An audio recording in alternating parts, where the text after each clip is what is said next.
To purchase subsidized food grain from the public distribution system under the National Food Security Act (NFSA) and benefit the BPL family of the country, ration cards were introduced by the state governments.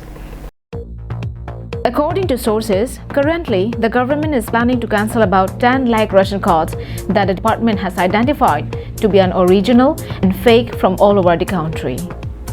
The process of scrutiny of eligible beneficiaries is underway.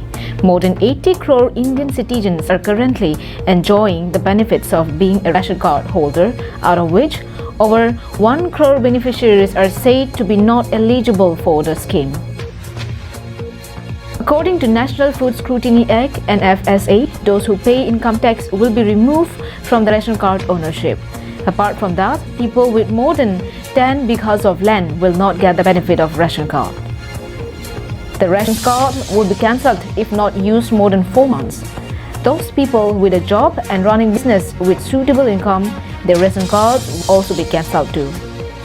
Only those who live below the poverty line and have an annual income of less than Rs 10,000 would benefit free with gram and rice through the ration cards.